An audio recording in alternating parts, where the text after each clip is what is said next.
ଆଜି ସୁପ୍ରଭାତରେ ଉପସ୍ଥିତ ଥିବା ସମସ୍ତ ଦିବ୍ୟ ଜୀବନାକାଂକ୍ଷୀ ଭାଇ ଭଉଣୀମାନଙ୍କୁ ମୋର ନମସ୍କାର। ଆଜି ମଙ୍ଗଳ ପ୍ରଭାତ ଶ୍ରୀ ପଞ୍ଚମୀ ତିଥିର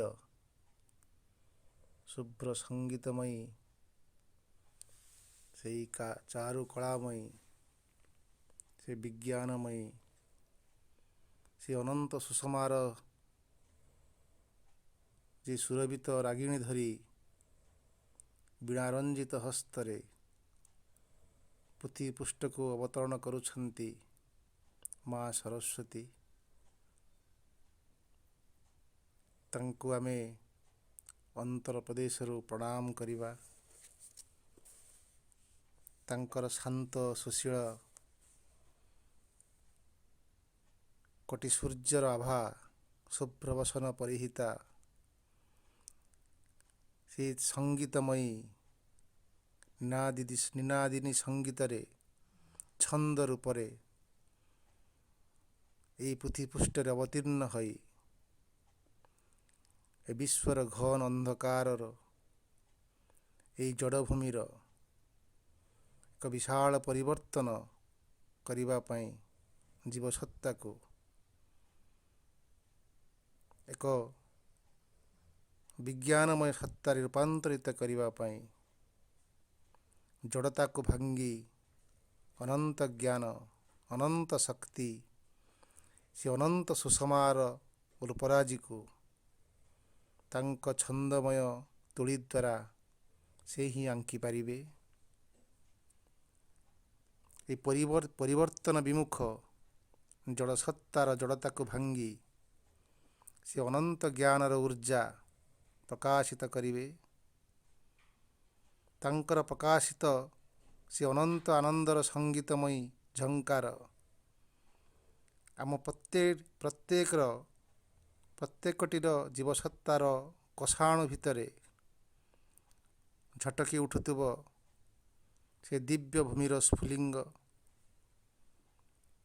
ମର୍ତ୍ତ୍ୟବାସୀ ସଚେତନ ହୋଇ ଉଠିବେ ତାଙ୍କରି ସେହି ଛନ୍ଦମୟ ସଙ୍ଗୀତ ଆଜି ପ୍ରଭାତରେ ମଙ୍ଗଳ ସଙ୍ଗୀତ ସଭିଙ୍କ ମୁଖରୁ ଉତ୍ସାରିତ ହେବ। ସମବେତ ଭାବରେ ଆମେ ସମସ୍ତେ ସେ ଆନନ୍ଦ ଲୋକର ସ୍ତୁତି ଗାନ କରିବା। ହେ ଜଗତ ଜନନୀ, ତୁମେ ସେହି ତମସାଚ୍ଛନ୍ନ ଏ ଜଗତର ପରିବର୍ତ୍ତନ ବିମୁଖ ଜୀବସତ୍ତାକୁ ରୂପାନ୍ତର କର। ତୁମରି ଆଲୋକିତ ଏ ପଥକୁ ଯେପରି ସମସ୍ତେ ଦେଖିପାରିଛନ୍ତି, ସମସ୍ତେ ଦେଖିପାରନ୍ତି ତୁମର ସେହି ଚକ୍ଷୁ କର୍ଣ୍ଣ ନାସା ବାକ୍ ଚର୍ମ, ତୁମର ସେହି ଦିବ୍ୟ ଚକ୍ଷୁ ମୋ ଭିତରେ ସେ ଦିବ୍ୟ ଚକ୍ଷୁର ପ୍ରସାର ଘଟୁ। ତୁମରି କର୍ଣ୍ଣ ହିଁ ମୋର କର୍ଣ୍ଣ ହଉ, ତୁମରି ନାସା ମୋର ନାସା ହଉ, ତୁମରି ବାକ୍ ମୋରି ବାକ୍ ହଉ, ତୁମରି ମନ ମୋରି ମନରେ ପରିପୂର୍ଣ୍ଣ ହୋଇ ଉଠୁ।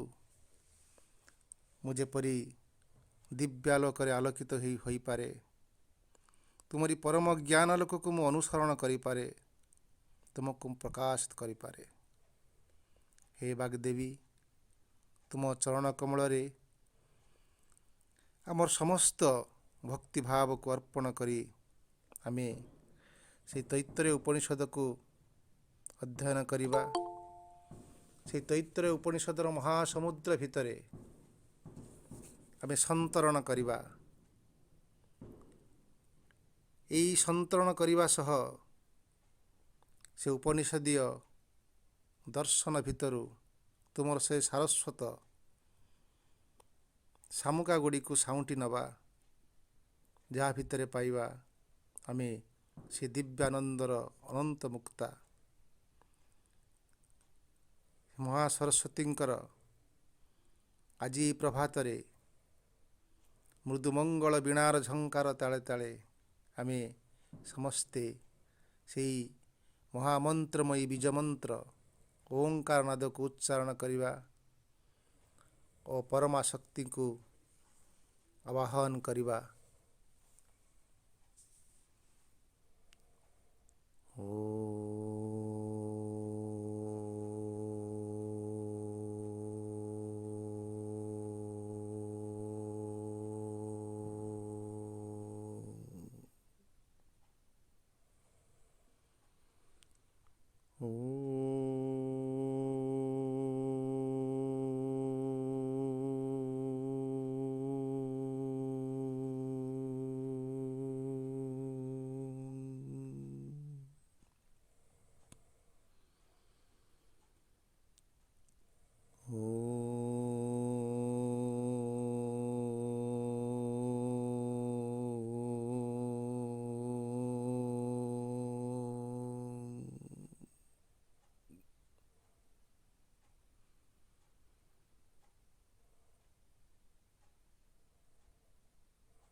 हे परमच्च प्रभु चिरंतन सत्य, हमें केवल तुमरी आज्ञा बह होई उठू असत्यर विधान को आश्रय करी जीवन धारण करिब।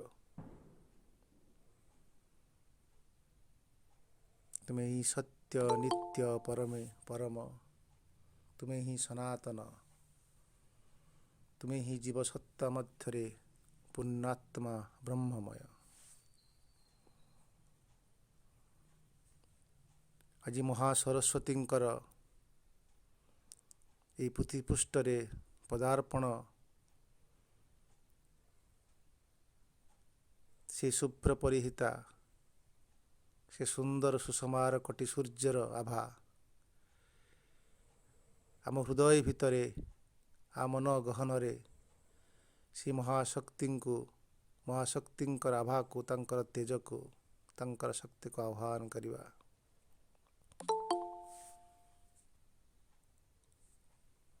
ଯା କେନ୍ଦୁନ୍ଦୁ ତୁଷାର ହାର ଧବଳା, ଯା ଶୀତ ପଦ୍ମାସନା, ଯା ବ୍ରହ୍ମା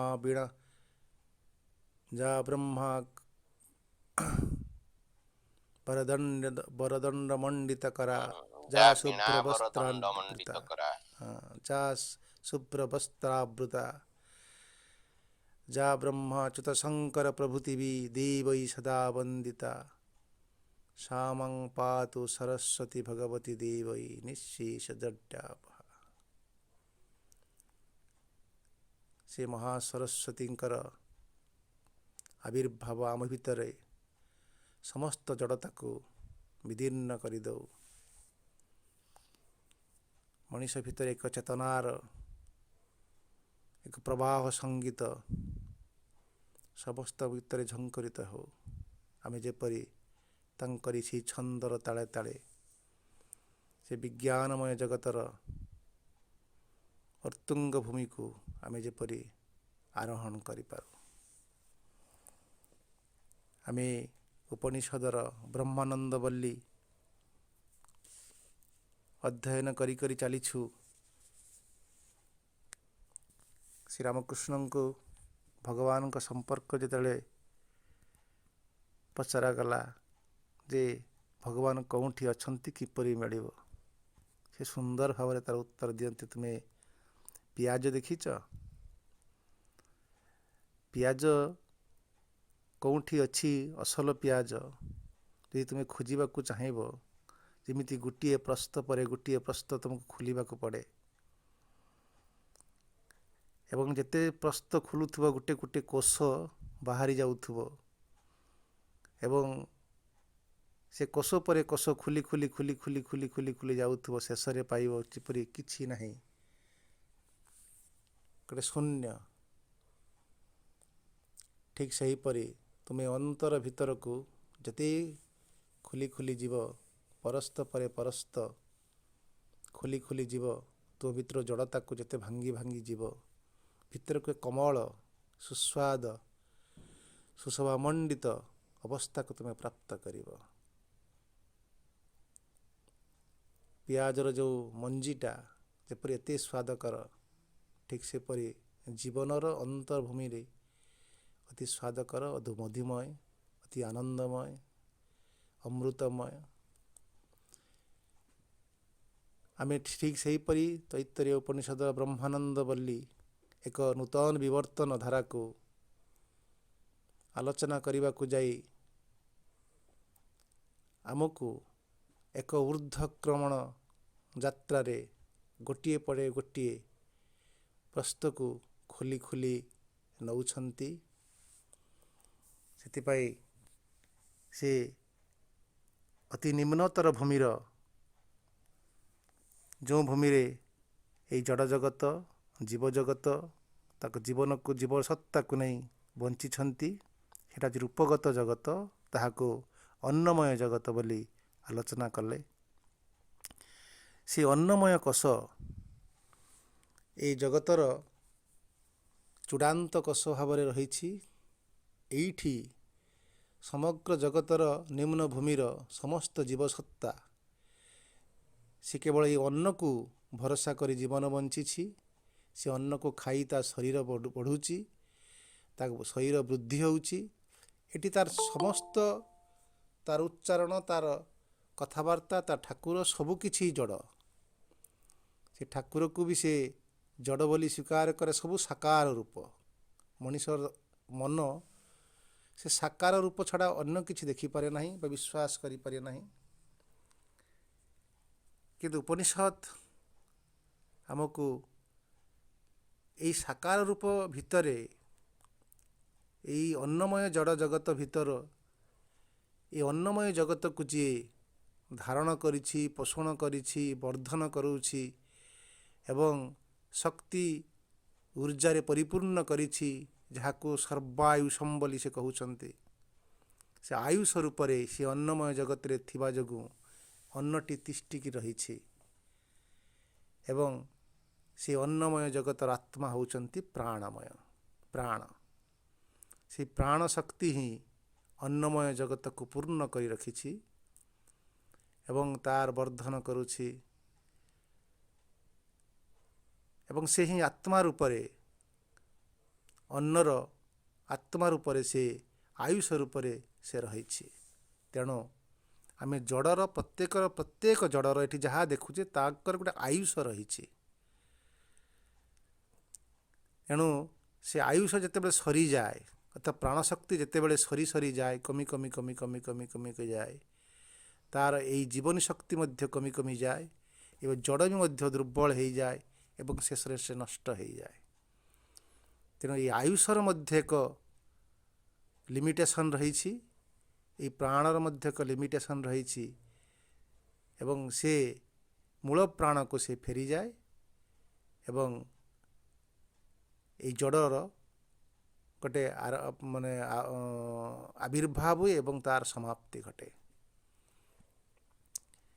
ଏଇ ଜଡ଼ ଜଗତ ବା ଏଇ ପ୍ରାଣ ଜଗତର ଅନ୍ତରାଳରେ ପ୍ରାଣର ଏକ ଆତ୍ମା ସେ ମଧ୍ୟ ରହିଛନ୍ତି।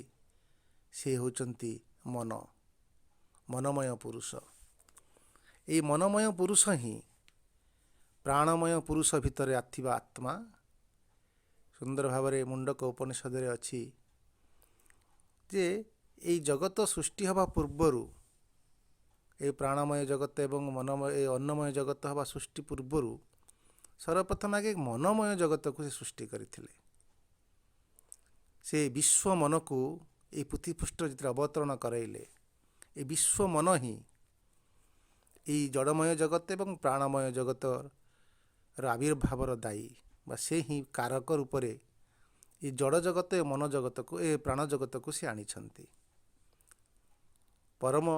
ପରମେଶ୍ୱର ପରମାତ୍ମା ସେ ବିଶ୍ୱ ମନକୁ କହିଲେ, ତୁମେ ହିଁ ସର୍ଜନା କର, ତୁମେ ହିଁ ମୋର ଇଚ୍ଛା ଶକ୍ତି, ତୁମ ମାଧ୍ୟମରେ ମୁଁ ସର୍ଜନା କରିବାକୁ ଚାହୁଁଛି। ସେତେବେଳେ ମନମୟ ପୁରୁଷ ପରମଙ୍କୁ କହୁଛନ୍ତି ଯେ ମୁଁ ତ ସର୍ଜନା କରିବି, କିନ୍ତୁ କାହାକୁ ନେଇ ସର୍ଜନା କରିବି? ସେତେବେଳେ ସେ ନିଜେ ଜଡ଼ଭୂମିରେ ଅବତୀର୍ଣ୍ଣ ହୋଇ କହୁଛନ୍ତି, ଏଇ ଜଡ଼ଭୂମିକୁ ନେଇ ତୁମେ କିଛି ସର୍ଜନା କର। ଯେତେବେଳେ ମନମୟ ପୁରୁଷ ଜଡ଼ଭୂମିରେ ପଦାର୍ପଣ କରୁଛନ୍ତି, ସେତେବେଳେ ଜଡ଼କୁ ଯେତେ ଠେଲିଲେ ମଧ୍ୟ ଜଡ଼ର ଯେଉଁ ଜାଡ଼ତ୍ୱକୁ ଭାଙ୍ଗି ପାରୁନାହାନ୍ତି ଏବଂ ଜାଡ଼ତ୍ୱ ହିଁ ଏଠି ପଡ଼ି ରହିଛି, କିଛି ତା ଦେଇ ହେଉନାହିଁ। ସେତେବେଳେ ମନମୟ ପୁରୁଷ ପୁଣି ଫେରି ଯାଇ କହୁଛନ୍ତି ପରମଙ୍କୁ, ହେ ପରମ, ତୁମେ ଯେଉଁ ଉପାଦାନଟି ଦେଲ ବା ଉପାଦାନ ରୂପରେ ତୁମେ ଆବିର୍ଭାବ ହେଲ, ସେ ତ କିଛି କଥା ଶୁଣୁନାହିଁ, ତା ଭିତରେ ଜଡ଼ତା ଭାଙ୍ଗୁନାହିଁ। ଯଦି ବା ତା ଭିତରେ ତୁମେ ରହିଛ, କିନ୍ତୁ ଏମିତି ନିଶ୍ଚେତନ ହେଇକି ରହିଛ ଯେ ସିଏ ମୋର କୌଣସି କଥା ଶୁଣିବାକୁ ରାଜି ନୁହେଁ, ତା ଭିତରେ କୌଣସି ଚେତନ ଶକ୍ତି ଥିଲା ଭଳି ମୋତେ ଲାଗୁନାହିଁ। ତେଣୁ ମୋତେ ଆଉ କିଛି ରୂପରେ ତୁମେ ଆସ ଏବଂ ଏ ଜଡ଼ତାର ଭୂମିକୁ ଆସିକି ତାକୁ ଭାଙ୍ଗି ଦିଅ ଏବଂ ତାକୁ କିଛି କର, ମୁଁ କିଛି ପାରୁନାହିଁ। ସେତେବେଳେ ପରମ କହୁଛନ୍ତି, ଠିକ୍ ଅଛି, ମୁଁ ମୋ ନିଜ ରୂପରେ ତା ଭିତରେ ପ୍ରବେଶ କରିବି। ମୁଁ ହେଉଛି ଶକ୍ତି ରୂପରେ ତା ବିଷୟରେ ପ୍ରବେଶ କରିବି ଏବଂ ସେହି ମନୋମୟ ପୁରୁଷଙ୍କର ଆସ୍ପୃହାରୁ, ତାଙ୍କର ପ୍ରାର୍ଥନା ଯୋଗୁଁ ନିଜେ ପରମ ପ୍ରାଣ ରୂପରେ, ଆୟୁଷ ରୂପରେ, ଶକ୍ତି ରୂପରେ ଜଡ଼ ଭିତରେ ପ୍ରବେଶ କଲା ପରେ ଜଡ଼ ଖେଳିବାକୁ ଆରମ୍ଭ କଲା ଏବଂ ଜଡ଼ ସିଏ ଆଉ ଜଡ଼ ହେଇକି ରହିଲାନି, ସିଏ ତାର ଗତିଶୀଳତା ଆରମ୍ଭ ହୋଇଗଲା। ତା ଭିତରେ ଏକ ବଢ଼ିବାର କ୍ଷମତା, ଯାତ୍ରା କରିବାର କ୍ଷମତା, ମାନେ ରୋଜଗାର କରିବାର କ୍ଷମତା, ଅନ୍ୟ ପ୍ରତି ଆଧିପତ୍ୟ ବିସ୍ତାର କରିବା କ୍ଷମତା ତା ଭିତରେ ସୃଷ୍ଟି ହୋଇଗଲା। ତା ଭିତରେ କ୍ଷୁଧା ସୃଷ୍ଟି ହେଲା, ତା ଭିତରେ ତୃଷ୍ଣା ସୃଷ୍ଟି ହେଲା ଏବଂ ଏମିତି ଏକ ଅବସ୍ଥା ପ୍ରାଣ ରୂପରେ, ମହାନ ଶକ୍ତି ରୂପରେ ସିଏ ଆସିଲେ ଏବଂ ଏଠି ମୁଭମେଣ୍ଟ କରିବାକୁ ଲାଗିଲେ। ସିଏ ଯେତେବେଳେ ମୂଳ ପ୍ରାଣ ପ୍ରବେଶ କଲେ, ସିଏ ପ୍ରାଣ ଆମେ ଆଲୋଚନା କଲୁ, ତାଙ୍କର ଏକ ବ୍ୟକ୍ତି ରୂପ ଯେ ଆପାନ ବ୍ୟାନ ଉଦାନ ସମାନ, ଏମିତି ବ୍ୟକ୍ତି ରୂପରେ ସେ ବାଣ୍ଟି ହୋଇଗଲେ ଏବଂ ତାଙ୍କର କାର୍ଯ୍ୟ କରିବାକୁ ଲାଗିଲେ ଏବଂ ତାଙ୍କର କାର୍ଯ୍ୟକାରୀ ଶକ୍ତି ଦ୍ୱାରା ସେ ଏହି ପୃଥିବୀପୃଷ୍ଠକୁ ପରିଚାଳିତ କଲେ ଏବଂ ପ୍ରାଣ ନିଜକୁ ସମ୍ପୂର୍ଣ୍ଣ ଭାବରେ ପ୍ରକାଶିତ କରିବା ପାଇଁ ସାଧନା କରିବାକୁ ଲାଗିଲା ପ୍ରକୃତି ଧାରାରେ। ମନ କେବଳ ତାକୁ ସାହାଯ୍ୟ କଲେ। ତାପରେ ମନୋମୟ ପୁରୁଷ ପରମଙ୍କୁ ପ୍ରାର୍ଥନା କରୁଛନ୍ତି, ଏଇ ପ୍ରାଣ ଏବଂ ଜଡ଼କୁ ନେଇ ମୁଁ ବହୁତ ଖେଳିଲି, ଏବେ ମୁଁ ଆପଣଙ୍କୁ କିପରି ପ୍ରକାଶ କରିପାରିବି ଏ ଭୂମିରେ? ନା ତୋତେ ଏଇ ଜଡ଼ ଭିତରେ ତୋ ନିଜ ସ୍ୱରୂପରେ ତୋତେ ପ୍ରବେଶ କରିବାକୁ ପଡ଼ିବ। ସେତେବେଳେ ସେ ବିଶ୍ୱ ମନ ତାର ବୁଦ୍ଧିବୃତ୍ତି ଦ୍ୱାରା ସେ ଜଡ଼ ଭିତରେ ପ୍ରବେଶ କରି ମଣିଷ ରୂପ ହେଲା ଏବଂ ସେ ମାନବ ହେଲା ଏବଂ ମାନବର ମନୋଭୂମି ଏମିତି ଏକ ଉର୍ଜାରେ ତିଆରି, ସେ ପ୍ରାଣୀ ଜଗତର ସମସ୍ତ ଉପାଦାନ ଠାରୁ ସେ ଭିନ୍ନ। ଯେମିତି ପ୍ରାଣୀ ଜଗତ ସେ ଏକ ପ୍ରକାର ଶବ୍ଦକୁ ଶୁଣିପାରେ, କୋଇଲି ତାର କୋଇଲିର କଥା ଶୁଣେ, ଗୋଟିଏ ପ୍ରକାର ଶବ୍ଦ, ବଳଦ ଦ୍ୱାରା ସେ ଗୋଟିଏ ପ୍ରକାର ବଳଦର ଶବ୍ଦ ବି କହିପାରେ, ଶବ୍ଦ ବି ସେ ଶୁଣିପାରେ। ସେମିତି ଗୋଟିଏ ପ୍ରକାର ରୂପ ସେମାନେ ଦେଖିପାରନ୍ତି, ତାଙ୍କ ଭିତରେ ବିବିଧତା ନାହିଁ। କିନ୍ତୁ ମଣିଷ ଏମିତି ଏକ ଉପାଦାନରେ ତିଆରି ହେଲା, ତାର ଚକ୍ଷୁ ବିଭିନ୍ନ ରଙ୍ଗକୁ ଦେଖିପାରେ ଏବଂ ବିଭିନ୍ନ ରଙ୍ଗକୁ ପ୍ରକାଶ କରିପାରେ ତା ତୁଳିରେ। ତାର ବାକ୍ ବିଭିନ୍ନ ଶବ୍ଦ ସେ କହିପାରେ, ବିଭିନ୍ନ ମନ୍ତ୍ର ସେ ଉଚ୍ଚାରଣ କରିପାରେ ଏବଂ ସେ କହିବା ସହିତ ସେ ଶ୍ରବଣ କରିପାରେ, ବିଭିନ୍ନ ଶବ୍ଦ ଶ୍ରବଣ କରିପାରେ ଏବଂ ବିଭିନ୍ନ ଶବ୍ଦକୁ ସେ ପ୍ରକାଶ କରିପାରେ। ତାର ଏତେ ବିଭିନ୍ନତା ତା ପ୍ରତ୍ୟେକ ଉପାଦାନ ଭିତରେ ରହିଛି ଏବଂ ସେ ବିଭିନ୍ନ ସ୍ପର୍ଶ ସେ କରିପାରେ।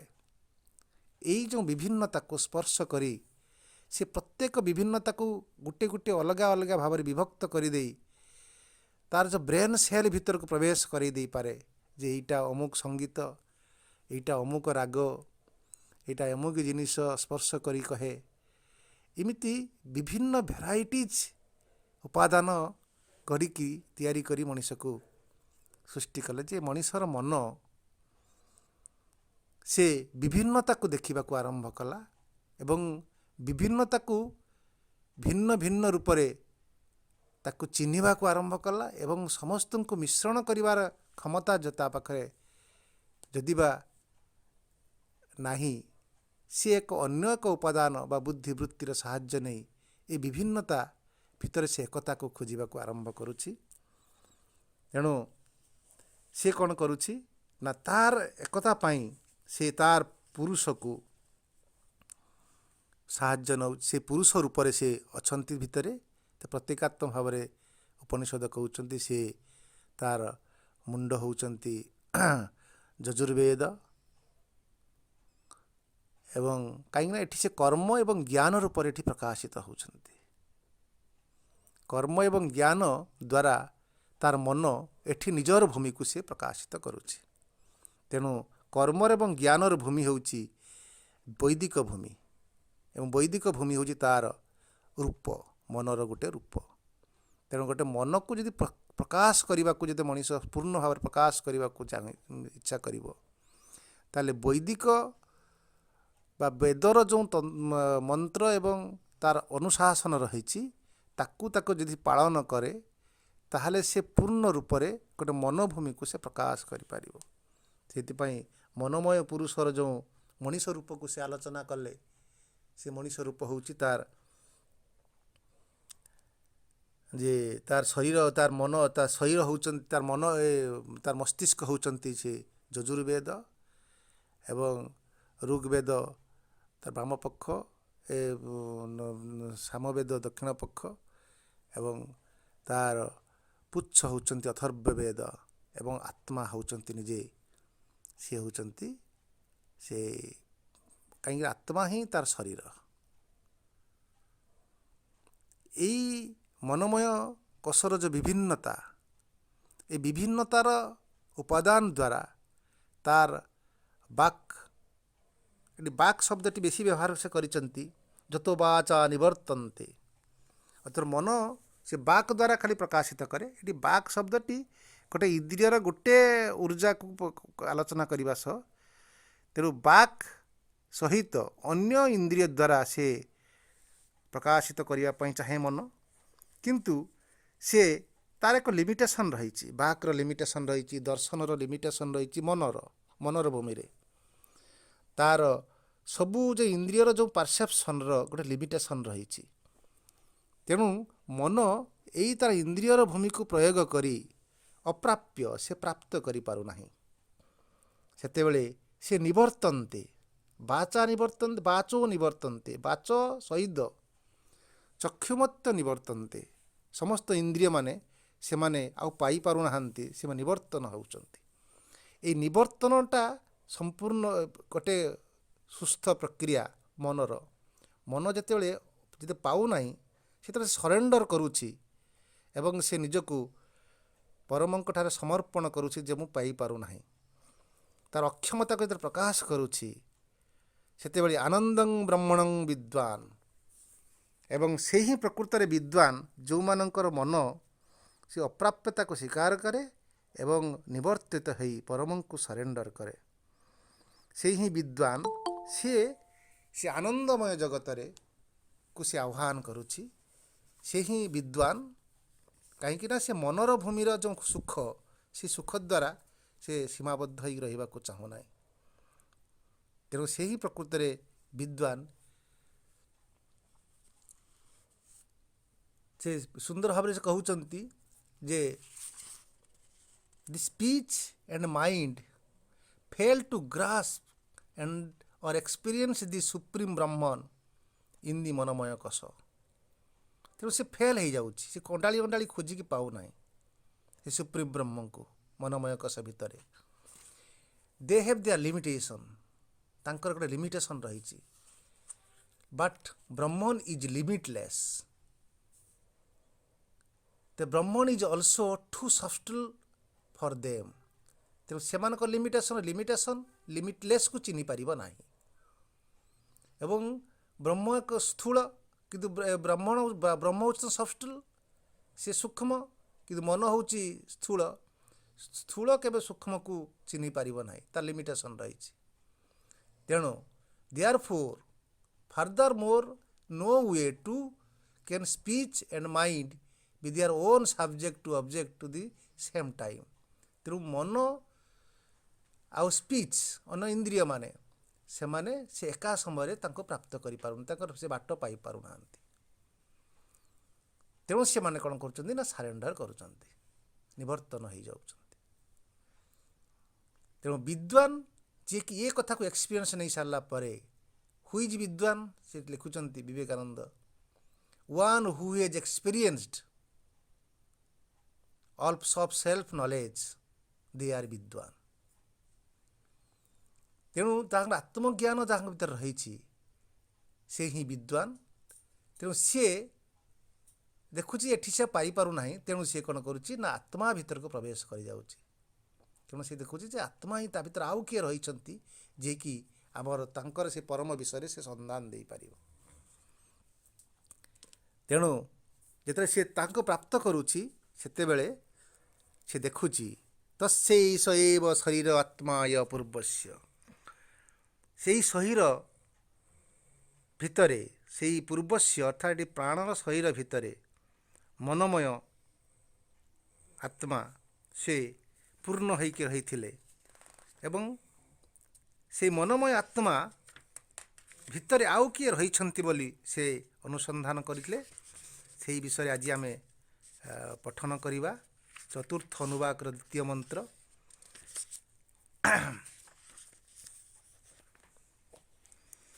ତସ୍ମାଦ୍ ବା ଏତସ୍ମାତ୍ ମନମୟାତ୍ ଅନ୍ୟନ୍ତର ଆତ୍ମା ବିଜ୍ଞାନମୟଃ ତେନୈଷ ପୂର୍ଣ୍ଣଃ ସୋ ବା ଏଷ ପୁରୁଷବିଧ ଏବ ତସ୍ୟ ପୁରୁଷବିଧତାମ୍ ଅନ୍ୟଂ ପୁରୁଷୋବିଦଃ ତସ୍ୟ ଶ୍ରଦ୍ଧୈବ ଶିରଃ ଋତଂ ଦକ୍ଷିଣପକ୍ଷଃ ସତ୍ୟଂ ଉତ୍ତରଂ ସତ୍ୟ ଉତ୍ତରଃ ପକ୍ଷଃ ଯୋଗୋ ଆତ୍ମା ମହୋପୁଚ୍ଛଂ ପ୍ରତିଷ୍ଠା ତଦପ୍ୟେଷୋ ଶ୍ଲୋକୋ ଭବତି।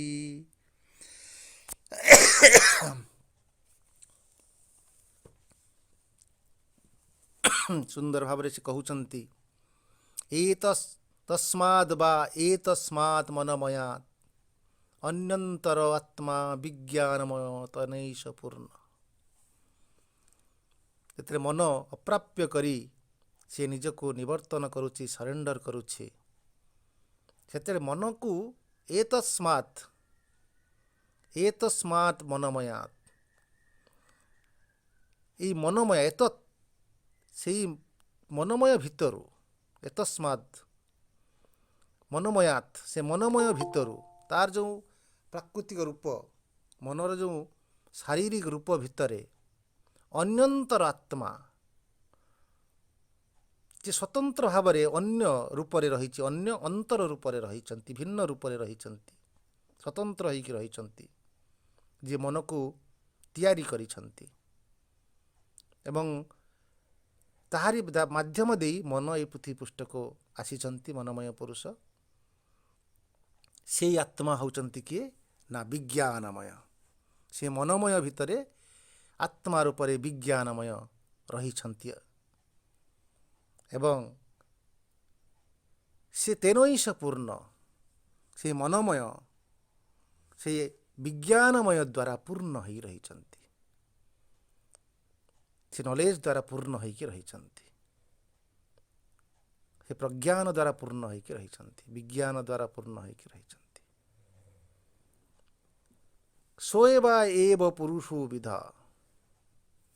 ସେ ଯେମିତି ଅନ୍ନ ଗୋଟେ ରୂପ ଥିଲା, ତା ଭିତରେ ପ୍ରାଣ ରୂପ ଗୋଟେ ମନୁଷ୍ୟାକୃତି ରୂପ ଥିଲା। ଏଠି ବିଙ୍ଗ ଶବ୍ଦଟା ପ୍ରକୃତରେ ତାର ପୁରୁଷ ରୂପଟା, ଏକ ପୁରୁଷ ରୂପ କହିଲା ମାନେ ଗୋଟେ ମନୁଷ୍ୟାକୃତି ରୂପ, ସେମିତି ବିଜ୍ଞାନର ମଧ୍ୟ ଏକ ପୁରୁଷାକୃତି ରୂପ ରହିଛି, ସେ ଭିନ୍ନ ରୂପ ରହିଛି ଏବଂ ତସ୍ୟ ପୁରୁଷ ବିଧତାମ୍, ସେଇ ବିଜ୍ଞାନର ଏକ ପୁରୁଷ ରୂପ, ସେ ଅନ୍ୟଂ ପୁରୁଷୋବିଧ, ସେଇ ପୁରୁଷ ବିଧ, ତାର ଯେପରି ହାତ, ତାର ଯେପରି ମୁଣ୍ଡ, ବାମ ହାତ ଦକ୍ଷିଣ ହାତ ଗୋଡ଼ ରହିଛି, ସେମିତି ତାର ପୁରୁଷ ବିଧ ରୂପ ମଧ୍ୟ ରହିଛି, ସେଟା ଅନ୍ୟ ରୂପରେ ରହିଛନ୍ତି। ଅନ୍ୟ ଅୟଂ ପୁରୁଷ ବିଧ, ତାଙ୍କର ଏହି ପୁରୁଷ ବିଧ ହେଲା, ତା ମନୁଷ୍ୟ ରୂପଟି ହେଲା ତସ୍ୟ ଶ୍ରଦ୍ଧୈବ ଶିରଃ, ତାଙ୍କର ଶିର ହେଉଛନ୍ତି ଶ୍ରଦ୍ଧା। ସେହି ବିଜ୍ଞାନମୟ ପୁରୁଷଙ୍କର ମୁଣ୍ଡ ହେଉଛି ଶ୍ରଦ୍ଧା। ଋତଂ ଦକ୍ଷିଣ ପକ୍ଷ, ଋତଂ ଅର୍ଥାତ୍ କାର୍ଯ୍ୟକାରୀ ସତ୍ୟ, ଡାଇନାମିକ୍ ଟ୍ରୁଥ୍, ନ୍ୟାୟ, ସୌନ୍ଦର୍ଯ୍ୟ, ଏ ହେଉଛନ୍ତି ଦକ୍ଷିଣ ପକ୍ଷ। ଋତଂ ସେହି ଅର୍ଥରେ ବ୍ୟବହାର କରାହେଉଛି ଯେ ପରମ ସତ୍ୟ এই କାର୍ଯ୍ୟକାରୀ ରୂପରେ ଏଠି ପୃଥିବୀ ପୃଷ୍ଠରେ ଅବତରଣ କରୁଛନ୍ତି। ଶ୍ରୀ ଅରବିନ୍ଦ କହୁଛନ୍ତି ଦି ଡାଇନାମିକ୍ ଟ୍ରୁଥ୍। ସେ ହେଉଛନ୍ତି ସେହି ବିଜ୍ଞାନମୟ ରୂପର ଡାହାଣ ହାତ ଏବଂ ସତ୍ୟଂ ଉତ୍ତର ପକ୍ଷ, ଏବଂ ସତ୍ୟ ହେଉଛନ୍ତି ସେହି ପରମ ସତ୍ୟ ଯେ ସ୍ଥିର ନିଶ୍ଚଳ ଶାଶ୍ୱତ, ଏବଂ ସେ ହେଉଛନ୍ତି ଉତ୍ତର ପକ୍ଷ। ଯୋଗ ଆତ୍ମା, ତାଙ୍କ ଶରୀର ହେଉଛନ୍ତି ଯୋଗ, ଅର୍ଥାତ୍ ସେଇଠି ହିଁ ସତ୍ୟ ଏବଂ ଋତମ୍ ଏବଂ ଶ୍ରଦ୍ଧା ମିଳନ ଘଟିଛି, ଯେ ଯୋଗ ଦ୍ୱାରା ଯୋଗଯୁକ୍ତ ହୋଇ ସେ ଆତ୍ମାରେ ପ୍ରକାଶିତ ହେଉଛନ୍ତି ଏବଂ ତାହାର ପଶ୍ଚାତକୁ ତାକୁ ଧାରଣ କରି ରହିଛନ୍ତି। ସେ ହେଉଛନ୍ତି ମହ। ଆମେ ପଢ଼ୁଥିଲୁ ଭୂର୍ଭୁବ ସ୍ୱ ମହ, ସେ ମୋହ ହେଉଛନ୍ତି ଭୂର୍ଭୁବ ସ୍ୱର ଆତ୍ମା।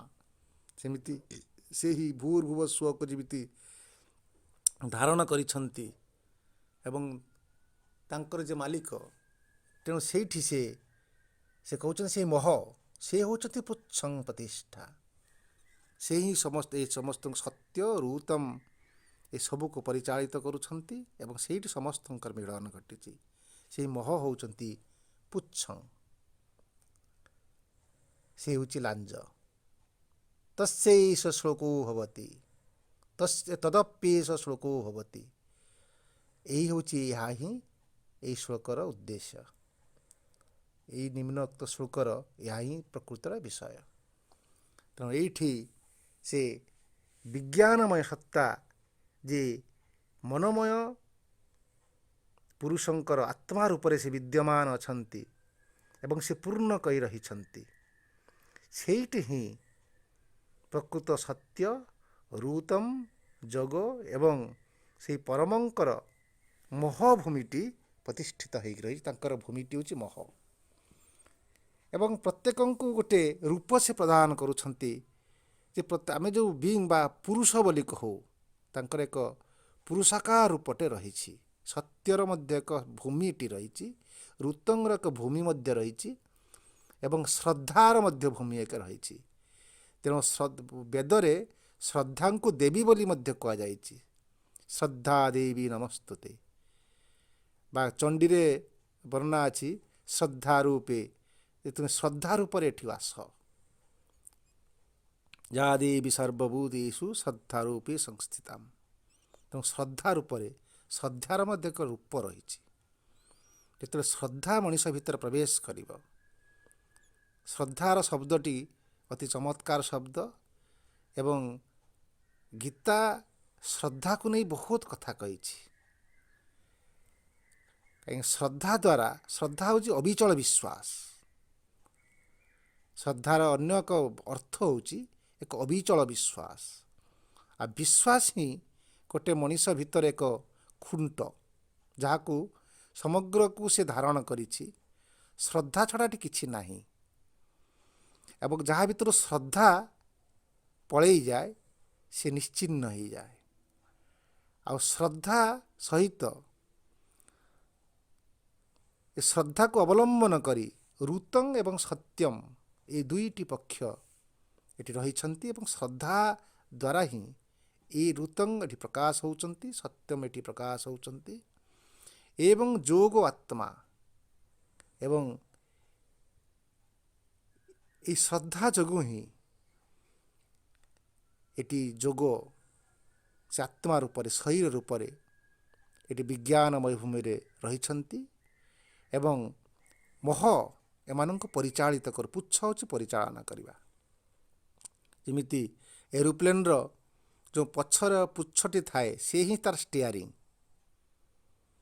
ଚଢ଼େଇର ପୁଚ୍ଛ ହେଉଛି ଷ୍ଟିୟାରିଂ, ଯେ स्टीयरिंग जेतेବେଳେ से दिग परिवर्तन करने को चाहिए ताही द्वारा परिवर्तन हम माछर पुच्छ होची तार स्टीयरिंग तेणु से पुच्छटा ही स्टीयरिंग रूप से ही ड्राइवर रूप जीवन को जे बाड़ को मोड़ा चाहिए जीवन से आड़े मोड़े तेणु पुच्छ ही गोटे जीवनर अति चमत्कार अंश तेणु विज्ञान भूमि रे से पुच्छ होचंती से मोह ही यही सत्य जो रुतम एवं श्रद्धा र मालिक होइकी रहिछंती तेतेबेले से विज्ञानमय जगत को गोटे मनीष प्रवेश बा जिते आविर्भाव विज्ञानमय पुरुष जिते मनीष भितर मैनिफेस्ट हेबे अर्थात मोह लोकरे मध्य प्रवेश करे अर्थात से मोह जगत से मध्य प्रवेश करे जोटी परम सत्य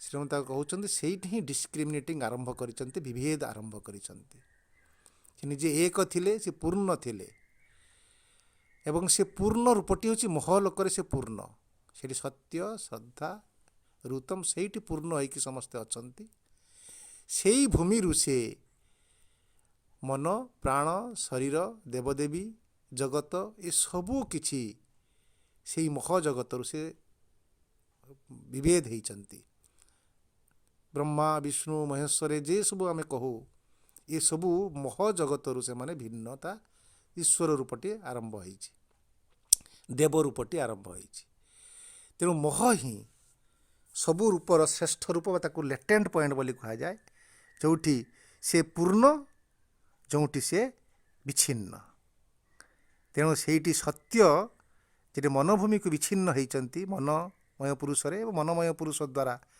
से प्राण एवं शरीर रूप से पदार्पण करिसेंती से ही विज्ञान से ही मोह एठी से जगार से पहुँची एवं यही हूँ श्लोकर अर्थ आम यही विषय आहु टिके अध्ययन करवा जे यही विज्ञानमय सत्ता बा विज्ञानमय पुरुष एवं सेठी ही रहउछंती रुतम एवं सत्यम से भूमि प्रवेश कले ही मनीष भितर एक श्रद्धा से श्रद्धा प्रवेश करे एवं दृढ़ श्रद्धा सृष्टि हुए एवं से दृढ़ श्रद्धा ही आमको से परमंक सहित से मिलन कराए जो पूर्ण आनंद पूर्ण ज्ञान पूर्ण सत्य से प्रकाशित होती तेणु आज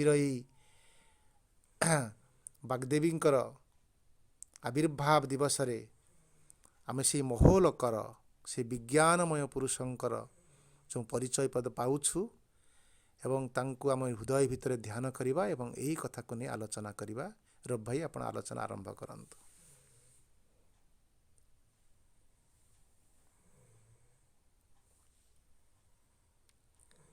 रब भाई आप आलोचना आरंभ करंतु समस्त को श्री पंचमी शुभेच्छा।